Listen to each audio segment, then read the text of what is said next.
Hi, this is Joel Duff. Welcome back to my channel on this little backwater of the YouTube universe where I try to mix some gravitas with some levity at the same time. Yeah, it's kind of a weird mix.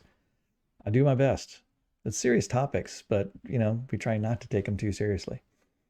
So, hence the episode of Ham Bytes, right? Named after its namesake, Ken Ham, who's the CEO or founder of Answers in Genesis, the preeminent young earth organization in the world. And when Ken Ham speaks, people listen. Now, I'm not trying to be funny there. People really do listen. He's got millions and millions of followers that await his daily machinations, which seem to come more and more frequently these days now that he's not involved in the day-to-day operations at Answers in Genesis. He just has time to sit around and pontificate on whatever it is that he finds important that day, which is usually something that he's noticed on the news that he feels like he has to comment on. And so we're going to comment on him commenting on the news here in episodes of Ham Bites.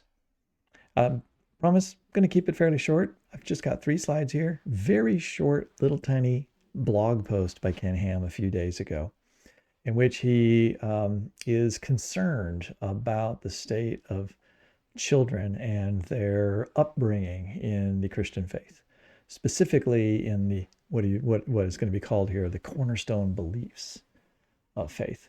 And so we have this, very dramatic title. Only 3% of children have the cornerstone beliefs that make a biblical worldview. There's that word worldview. Wow, trying to say worldview.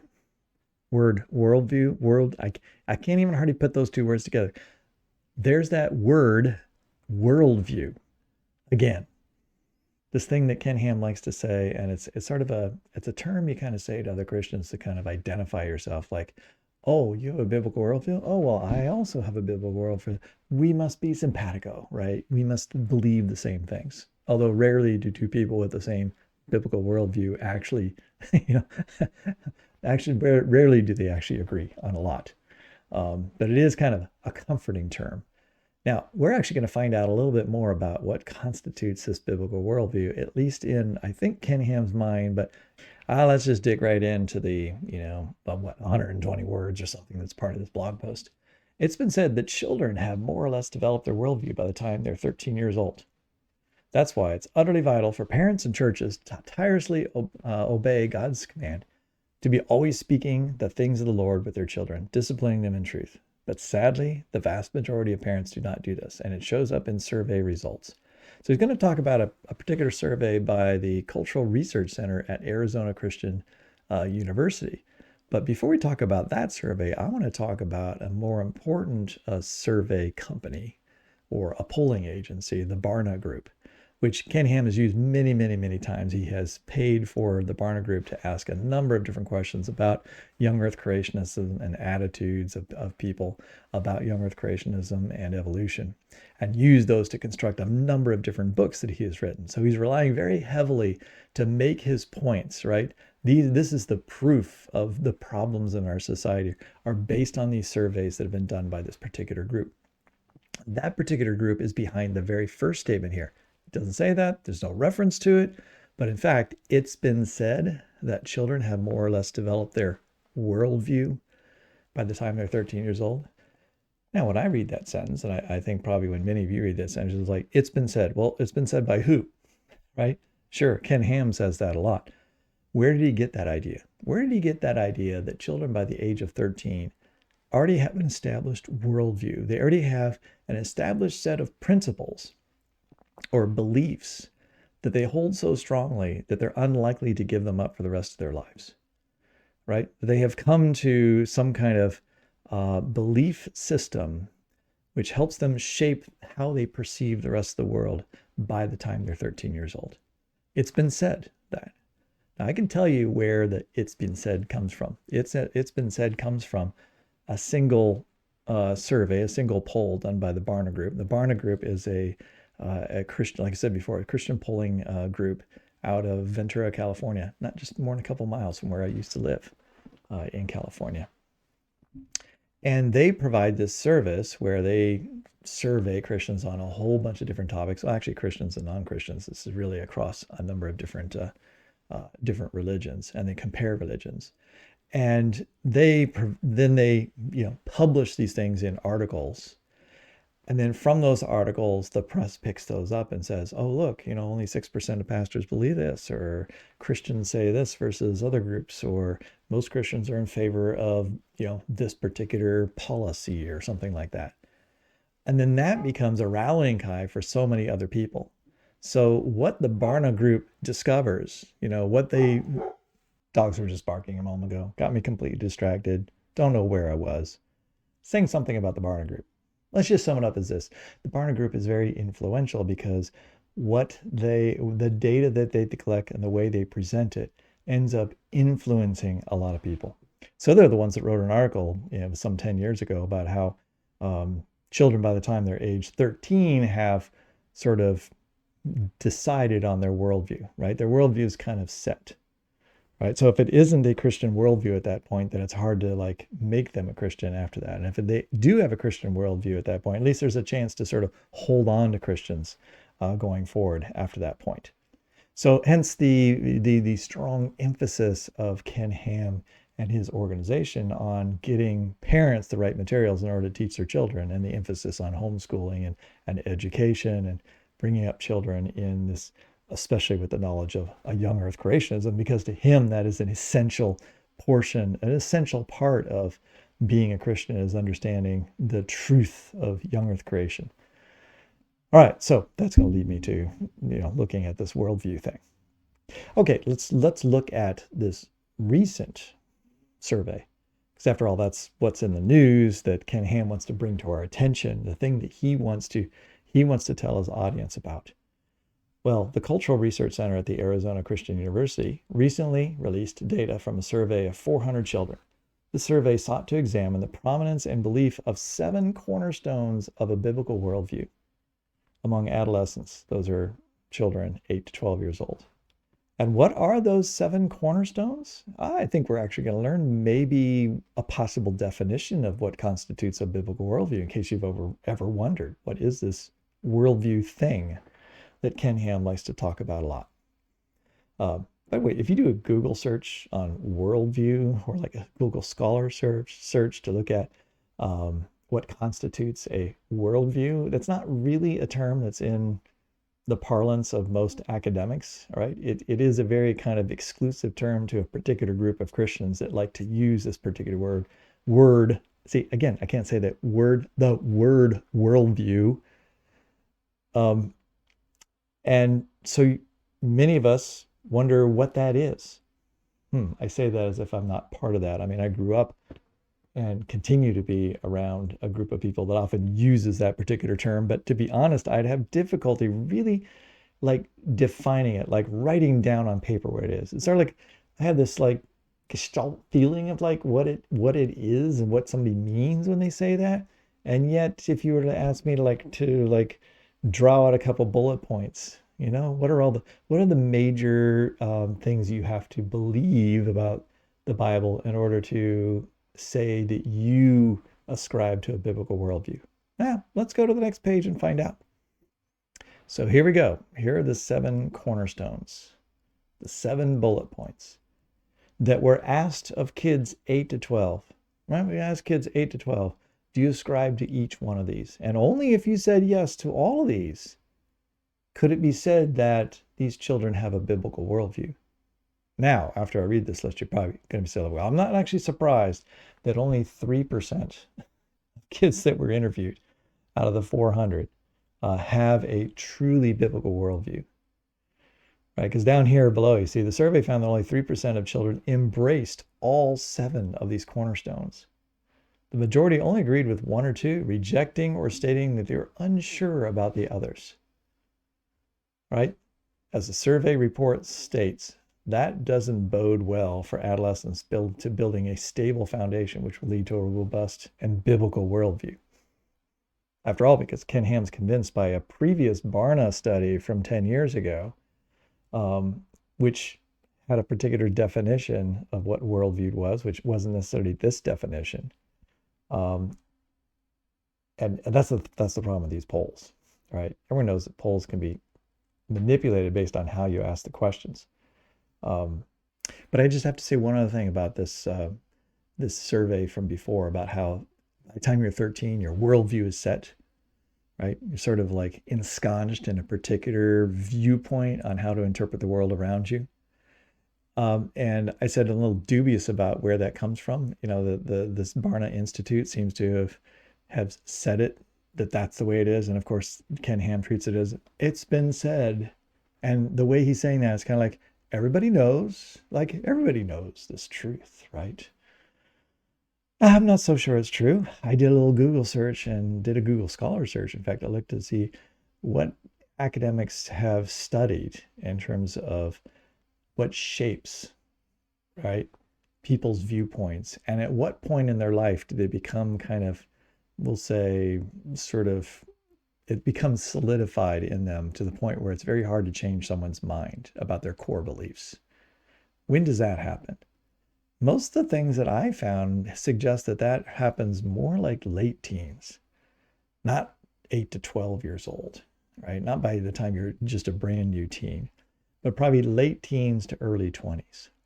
And by the time you get to the early 20s, you've probably learned enough, experienced enough, been around certain people enough that you have imbibed their particular cultural beliefs and their norms about what you should believe about this world and explanations for this world, that becomes part of your core inner being, and it's kind of rather hard to change that after that point. And so, that I think that fully fits most people's experience. If you're, say, more than 40 years old and you look back and you think about your friends and family and so forth, rather than this 13-year-old age. But that's a side issue, really.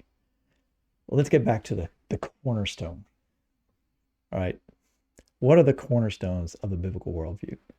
God exists and is all-knowing and powerful, perfect creator, ruler of the universe. Okay, that's sovereignty of God. I think you would expect that in a biblical worldview. As a sinner, the only solution for the consequences of sin is to acknowledge your sin, ask God for forgiveness through Jesus Christ. This basic gospel message here. Sin is real, it's significant, we're all sinners. Your most important reason for living is to do what God wants. I think there's probably a better phrasing for that. I do wonder what an 8-year-old thinks when they hear that.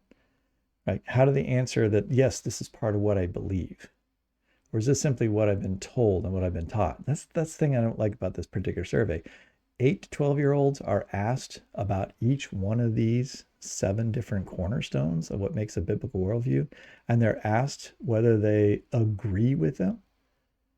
Like, what does agree mean, though? Does agree mean, yes, I truly understand what I'm saying, and this is what I believe. Like, I've taken ownership of these beliefs.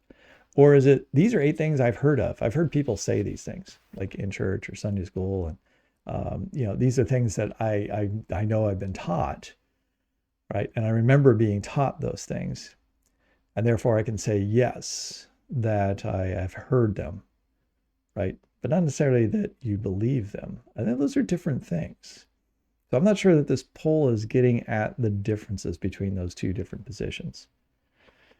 And again, I don't think it would be surprising that even if you were completely enveloped in a Christian atmosphere, you were homeschooled, you're basically in a Christian bubble, and this is all you were taught.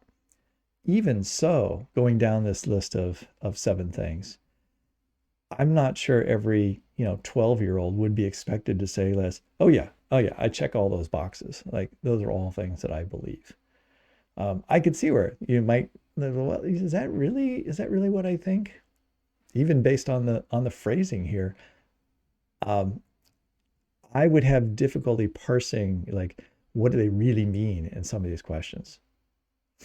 All right, so now maybe that gives you a better idea of what is expected of when somebody says, I believe in a biblical worldview. I think that Ken Ham is sort of aligned for the most part with these cornerstone beliefs of a biblical worldview. But I'm really only bringing this list up for one other reason. And that is, there's something missing from this cornerstone list. Something that I'm a little surprised that Ken Ham doesn't actually scold this group about. After all, why didn't they ask him about their belief in a young earth? Because Ken Ham constantly says that believing in a young earth, although it isn't, he'll be careful to say, at least do the perfunctory saying, or have the perfunctory byline that it's not a salvation issue. However, it gets at the core of someone's like belief system, right? He really does think that your worldview, if you believe in the authority of Scripture and that the Scripture is true, I mean, that's represented in some of these statements here, then you're going to believe the world is young. So one of the best questions you can ask somebody is whether they believe the earth is old or young. And if they say that it's old, then you know they don't truly have a biblical worldview. And that's exactly what Ken Ham would say, right? He would say you can't have a biblical worldview if you believe if the world is old. Now, he might say, well, these kids probably all believe the world is young if they actually checked all these boxes. Because the natural consequence of believing these things is, of course, you're going to believe the world is young. But a simpler way to get at the question is simply ask a person if the world is young. And that's what Ken Ham's sort of catch line is. That's the thing he wants to teach people, is like, that's the thing you can nab people on. Like, ask them whether they believe the world is young or not. And if they hesitate, right, then they really don't have a fully developed biblical worldview. One of these cornerstones is like slipped, right? They don't really have this cornerstone. So anyway, I thought it was interesting that the survey uses these 7 things as the 7 cornerstones. But I think Ken Ham would certainly like to have a cornerstone be actually the belief that the world is young. All right, that's really all I had for you today. I mean, that's a bite of information about Ken Ham and a response to Ken Ham's and a reflection. I guess you could say a reflection on things that Ken Ham says here. I'm just to riff on something I said earlier. This whole thing of surveys, the Barna Group is incredibly powerful. I've come to realize that over the last couple of years, that they can throw out a survey that they've done, and it's sort of taken as the gospel truth that this represents what people believe. And when you try to dig into, and I've tried to do this, and it's very hard to do. Like, I'm not going to pay money to get like the full-blown research report. And even then, I'm not confident that I would really find out the details, because they're not publishing these reports like in peer-reviewed literature. So if somebody were to report on and this is what I did, this is why I searched for other people who have done surveys and publish those in peer-reviewed journals. And when you do that, you gotta publish your questions, right? Here are the questions I asked. And often there's a discussion about like, how did you develop those questions? Sometimes you do surveys, pre-surveys with trial questions. Like, these are questions I think will be good. Then you ask the questions, you get feedback after asking those questions about what the person was thinking when they saw those questions, because you might not realize that you had in mind what you thought you were testing, right? You think you are getting a response that tells you something, but that person had something completely different in mind when you asked them the question. And I'm just not confident in the Barna Group. I'm not confident that they have gone through those details carefully enough. Ken Ham likes to talk about like being a world premier polling group, and their data is some of the best, but that's just him saying it's the best. It's kind of like him saying, like, everybody knows this. Well, that's because he's trusting one survey, and I guarantee he doesn't understand the methods behind that survey. So how does he know what the quality of that data is? But because he takes that and then he tells everyone what the results are and tells everyone this is, solid stuff, right? You got to believe this Barna Group information. Then it becomes sort of like something that lots of people believe, lots of other people write, right? It gets put into other books, other Christian literature. It just becomes part of the parlance of the language of what we think other people believe. Because a very small, it really is a very small group of individuals with a particular agenda, right, have drawn up polls and drawn up questionnaires and written papers, which then further filter the information to make it more digestible. But it also means it goes through another filter rather than you seeing the raw data. and then presents it to the world, which then consumes it through people like Ken Ham. So that would be a concern of mine reading a blog post like this. This is why somebody who reads this blog post should recognize that everything isn't quite as clear, right? These percents, these conclusions need to be taken with a grain of salt based on the quality of the data going in, which is hard to assess. And I find it hard to assess. I can't say that it's terrible quality data because I haven't seen the data, but I would like to be able to see the data and to be able to make a better judgment on that. Yeah, that's Ham Bytes for the day. Thanks for hanging out. We'll see you later. Bye-bye.